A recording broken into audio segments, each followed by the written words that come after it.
تیرا میں مسئلہ دہشت گردی ہے اور اسی دہشت گردی کے بیچ اس وقت 90,000 زندگیاں کھڑی ہیں۔ یہ 90,000 لوگ کوئی نعرہ نہیں کہ 19,000 خاندان ہیں جن سے کہا گیا ہے کہ عارضی طور پر گھروں سے نکل جائیں تاکہ دہشت گردوں کے خلاف کارروائی عام شہریوں کے نقصان کے بغیر ہو۔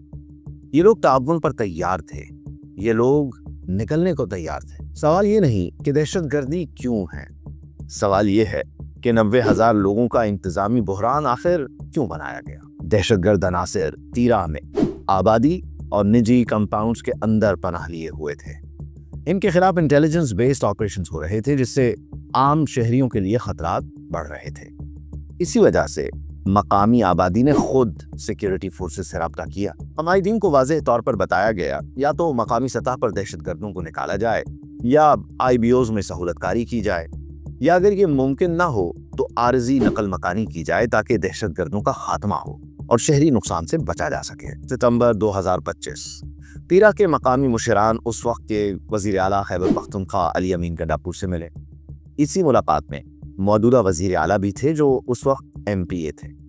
اسی ملاقات میں دہشت گردوں کے انخلاء اور ممکنہ نقل مکانی زیر بحث آئی۔ 28 اکتوبر 2025 DC خیبر نے ممکنہ نقل مکانی اور اس کے لیے ادراک تیاریوں کے حوالے سے PDMA کو پہلا باضابطہ خط لکھا۔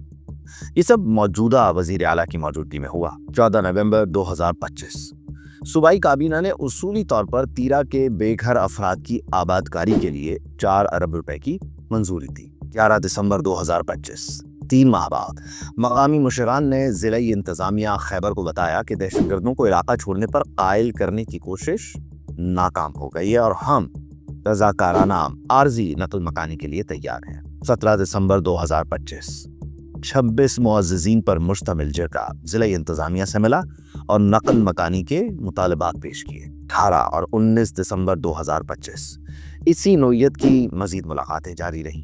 20 دسمبر 2025 چیف سیکرٹری نے تیرا کے بے گھر افراد کی دوبارہ آبادکاری کے لیے 4 ارب روپے کی منظوری دے دی۔ 31 دسمبر 2025 جرگے نے چیف سیکرٹری سے ملاقات کی۔ نقل مکانی کے طریقہ کار کو حتمی شکل دی گئی۔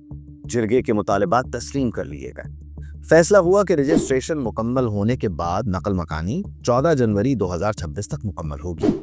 بعد میں اس تاریخ کو 26 جنوری 2026 تک بڑھا دیا گیا۔ تیرا کے باغ میدان سے کل 19,000 خاندان یعنی 90,000 افراد کو منتقل ہونا تھا، لیکن آج تک صرف 60 سے 65% خاندان ہی منتقل ہو سکے ہیں۔ پاکستان بھر میں intelligence based operations counter terrorism کا بنیادی طریقہ ہے۔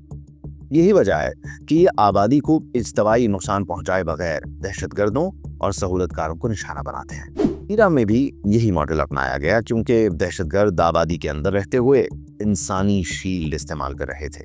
ڈرونز، IDs اور دھماکہ خیز مواد آبادی کے اندر رکھا جا رہا تھا۔ جرگے نے پہلے دہشت گردوں کو قائل کرنے کی کوشش کی، لیکن انہوں نے کسی روایت، کسی سماجی اصول کو نہیں مانا۔ اس کے بعد جرگے نے خود رضاکارانہ نقل مکانی کی پیشکش کی تاکہ سیکیورٹی فورسز تفصیلی کارروائی کر سکیں۔